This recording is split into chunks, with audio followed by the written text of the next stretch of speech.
I'm just briefly going to introduce a very, very unique project. Our studio has never done anything like this. Someone in their infinite wisdom had the sensibility to reach out to potential creatives on campus that might want to help with classroom design. And I was very excited because I immediately knew how many boxes this project would check for my teaching goals, for the learning opportunities for the students, and this was an opportunity to give back. This was a wonderful way to provide engagement for the students on campus, the place that's their second home. So we're the teaching center on campus, and a lot of my work is with faculty who want to make changes to their teaching, especially around active learning. And so we're kind of hoping that these classrooms will be good for active learning. One of the things that we're very mindful in that world is the ways in which infrastructure kind of channels human action from the level of an instructor. I'm intensely aware of when a room works and when a room doesn't work. Space matters. The research shows us that. Our experience as teachers shows us that. I think your experience as students shows you that. They knew that there were 6 to 8 classrooms on this campus that were in dire need of design interventions. What we're going to do now is we're going to put you into teams. The way that we put you into teams is based on how you work in a team. What is your personality type? How do you operate in teams? Yeah, we can make this part hollow also. Yeah. I'm gonna start coding. My first impression was, wow, this is big. Our client is real and it's Cornell. Because personally, I wanted to go into either interior or architectural design for educational or residential. So for me, it was like, oh, wow, I was like, this is what I want to do. I was really excited to start. But because I related to the issue and I felt like it connected very personally towards my challenges inside many classrooms.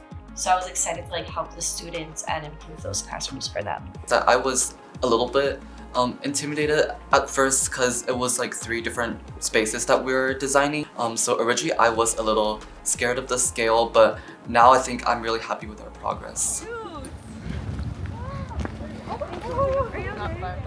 Okay. So can I hear some of your impressions? We're Team Pegasus, and we are assigned 2 rooms. The first is Cowell 100, and the other one is Baker 135. A common theme for both of the rooms is the lack of access to students. So professors were not able to talk to students that were on the side or somewhere that wasn't close to an aisle. So we really try to adjust that in our design proposal and our solution. We wanted to kind of emphasize the learning benefits of having that peer-to-peer interaction, and the classrooms did not allow for a greater amount of that sense of community and that sense of connection between the students. So both of the classrooms that we're working on are over 100 years old. When the ADA comes up, that there has to be ramps added as an afterthought. So I think there are many of the funky elements in these 2 classrooms are because of that. This is Mallet Hall. It's a math building. A lot mainly focuses on math, but then there's also a lot of social science classes held in there. So we got a wide range of needs and demands for this classroom. So we ultimately decided that this classroom needs to be mobile and needs to have that option to switch depending on the professor's needs for that classroom. On the note of mobile, we also interviewed the custodian staff, and they mentioned that having movable furniture was helpful for cleaning, but then also because students move them around, it was hard for them to get things back in place in the mornings. And to me, it's literally an extension of your design concept. All of these materials that you select should manifest your concept. They are another way that you're interpreting what your big idea is for your classroom.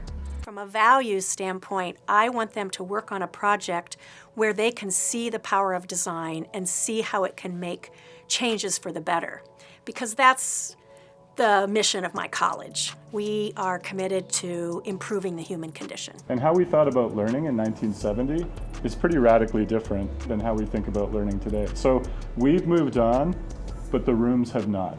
I think it's very clear to me, at least, that There's classrooms that nurture the students within them, and then there's classrooms that sort of inhibit them. And it's really hard for people to focus and pay attention. Do you see how those two doors are separated by a post? You can't do that anymore. So that was done maybe in the 70s, and what kind of glass is it for the material students? Wired. It's wired glass, so you know that also that's probably 1970s, 1980s, because now we have fiberglass. So you, as the design group, get to decide how much of the historical integrity of this space do you want to maintain? The challenge would be to improve the classroom so that it allows for more activity while it is perceived as a pretty valuable space now. Being charged with designing innovative classrooms was new for my students. They had not really thought of design as a mechanism to create innovation in a teaching environment. The most valuable part of participating in this project for my own learning is having real clients and having sort of that like real aspect of like doing site visits, going to the classroom, performing user research, talking to professors, setting up interviews, sending out surveys. So it's felt very real, and like we're doing a lot of strategy work. And so I personally feel like I've had a lot of growth through this project. Something that I really learned through this process is how to communicate it effectively. And that's something that I think is what people struggle with the most. And to be able to like visualize it and have other people receive like what you're trying to, like the learning atmosphere that you're trying to express, that's something that's really important as a designer. So we have 4 groups that we'll be presenting to you today. Each group will have 15, 18 minutes to present their slides. So you'll have 12 to 15 minutes to give this. So our main concept was enfold. So enfold means to like wrap together or envelope. And I think we try to use this concept in ways where we can kind of bring active learning into the learning process. So this is our modified design solution. We opted for a reconfigurable layout that uses movable furniture. We created 3 possible floor plans. One is discussion style, and there's also lecture and seminar option. We are the Everest team. Our classrooms are Malat Hall 207 and Riley Robb Hall 401, and they are both flat floor and flexible FF&E. And to provide a little bit of context on our classroom types, we developed the theme of any classroom, which directly ties back to Ezra Cornell's saying of any person, any study. So we extended it to also include any person, any study, any classroom. And the any in any classroom stands for actively nurturing you, because we want to create classrooms that nurture the students and professors within it. We developed 6 key goals based on the interviews and the surveys. Let's talk about our design proposal. So first, the main function of the room will be the presenting area, which will be where the classes are held, where seminars and other events such as staff meetings or lab meetings will be held. We are Enact. Our group name is Pegasus. And we have the 2 rooms, Baker Lab 135 and Caldwell Hall 100. Enact, we seek to encourage everyone to play their role as an active participant in the learning experience, inspired by the key elements in dinner theater, where the audience connects with each other as while they're watching a performance. Enact embodies these elements, deepening both student-to-student and professor-to-student relationships. We came up with our design solution. There's lots of circulation, especially in Baker Laboratory. And there's a lot of shared seating areas and flexible areas. And here is the design solution for Caldwell, which are kind of resembles the solution for Baker Hall. One thing that really caught our attention in the room is the trim that goes along the wall, which is a very consistent element and a signature for colonial revival style. We want to use just to honor the history of the original style of the building, and also combining it with the concept of dinner theater and tiered classrooms. Can I ask the dinner theater metaphor, where did that come from? I was always interested in how interior design relates to stage design, and I think it's really an abstraction of like your surroundings, you putting it on the stage. So we are thinking how to engage the students, and we're thinking about like dinner theater and then these concepts. For us, educational verve isn't just a personal goal.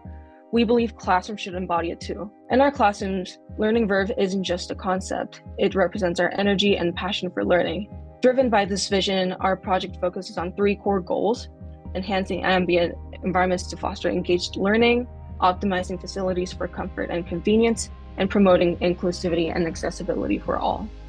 So moving on to our design proposal, we'll be looking to implement ADA access on both the top and bottom level. We decided to change the front row seating into a more movable area, a more like flexible seating area with movable tables and chairs, and therefore there'll be more room for ADA seating as well as like bar table seating, where the instructor can kind of like walk up and around. So this can facilitate like a higher engagement between the lecturer and the students.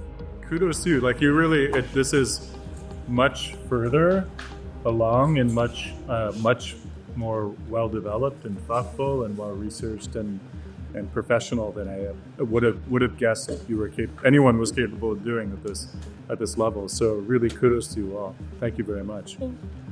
Seeing the quality of work that was presented today made me realize that we might be much like closer to becoming a designer than we think we are. I felt like it brought me closer to like the idea of what it is like in practice. Having done this for 30 years, seeing the students use design, and we go through every phase of a real design project in these scenarios, seeing them at the end, not only have they taught their clients the design process, and not only have they worked in groups successfully, but they see that design can really have a positive impact.